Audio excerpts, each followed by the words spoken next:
एक बार की बात है, गौतम बुद्ध अपने शिष्यों को उपदेश दे रहे थे।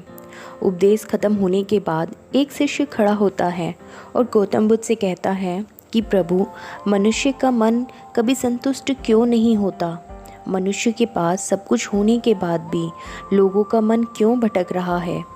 गौतम बुद्ध मुस्कुराते हैं और बोलते हैं, वत्स, मैं तुम्हें एक बार की घटना सुनाता हूँ।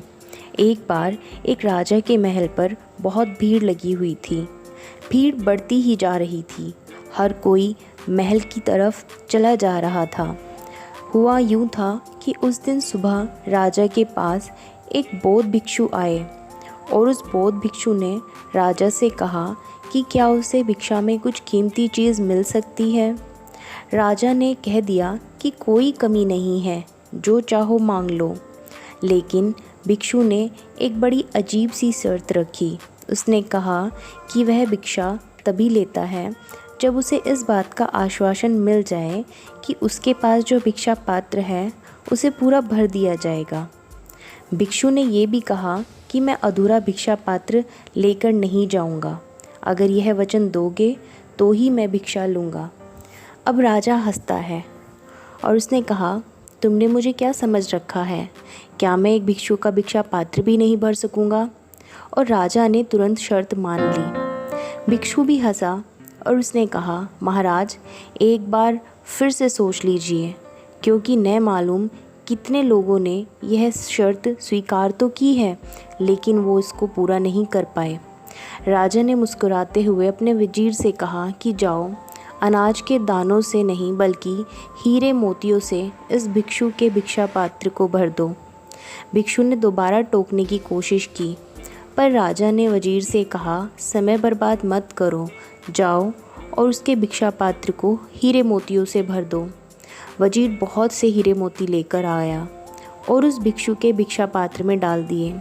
भिक्षा पात्र में डालते ही वो हीरे मोती कहीं खो से गए और भिक्षा पात्र खाली का खाली ही रहा। सुबह से दोपहर हो गई, लेकिन वो भिक्षा पात्र खाली ही रहा। राजा को समझ नहीं आ रहा था कि आखिर ये कैसा भिक्षा पात्र है जो भरता ही नहीं है। दोपहर से शाम हो गई, लेकिन वो भिक्षा पात्र अभी भी खाली था। आखिर में राजा भिक्षु के पैरों पर गिर पड़ा और माफ़ी मांगने लगा। राजा ने कहा, मैं माफ़ी मांगता हूँ, बस आप इतना बता दीजिए कि यह भिक्षा पात्र क्या है। क्या इसमें किसी तरह का जादू है या कोई और रहस्य? उस बौद्ध भिक्षु ने बताया कि ये ना तो कोई जादू है और ना ही कोई रहस्य।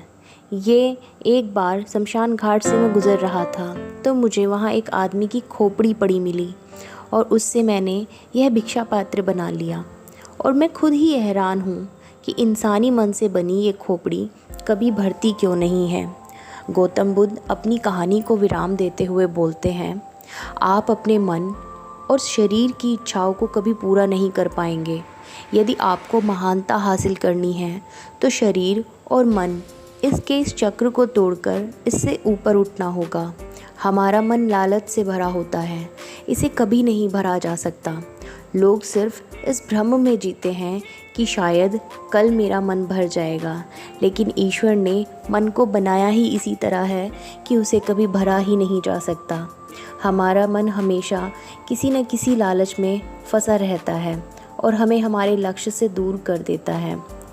जो लोग अपने मन को कंट्रोल करके लगातार अपनी सफलता के लिए काम करते हैं, वही लोग दुनिया में आगे बढ़ पाते हैं। इसीलिए अपने मन को ऐसी चीज़ों से हमेशा के लिए दूर रखो जो आपके जीवन में मुसीबत खड़ी कर सकती है। अपने मन को उतने में ही संतुष्ट रखो जितना आपको मिलता है। ज़रूरत से ज़्यादा चीज़ों की चाहत रखना अक्सर हमारे दुखों का कारण बनती है। दोस्तों, इस कहानी से जो शिक्षा मैं आपको देना चाहती थी, मुझे लगता है वो आप भली भांति समझ गए।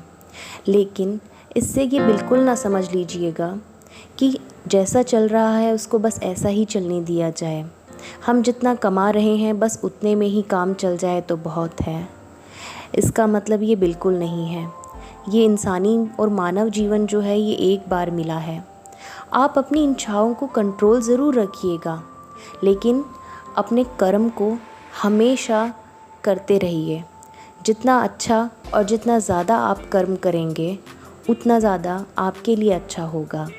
और हमें कर्म को इस तरह से भी करना चाहिए कि केवल कर्म करते जाएं, फल की इच्छा ना करें।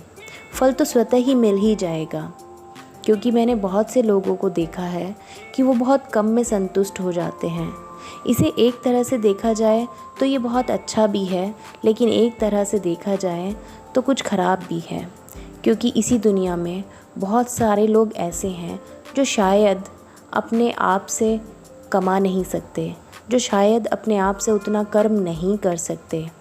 आप इतना कर्म करें, इतना कर्म करें कि अगर आपकी दहलीज पर कोई भिक्षु आए तो आप उसको मना ना कर पाए। आपकी दहलीज पर यदि कोई ज़रूरतमंद व्यक्ति आता है तो आप उसकी सहायता कर पाएँ। और हाँ, यहाँ एक बात और मैं आपको बताना चाहूँगी।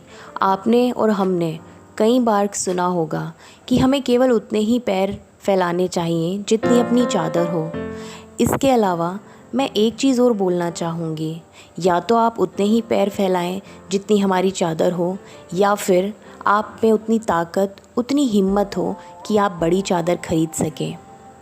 मुझे लगता है कि मैं आपको इस कहानी के माध्यम से जो समझाना चाहती थी वो कुछ हद तक समझा पाई हूँ। अगर आपको ये वीडियो अच्छी लगी हो तो इसे लाइक ज़रूर कीजिएगा और मेरे चैनल प्रीति चौधरी को सब्सक्राइब ज़रूर करें। मिलती हूँ अपनी किसी नई वीडियो के साथ में। धन्यवाद।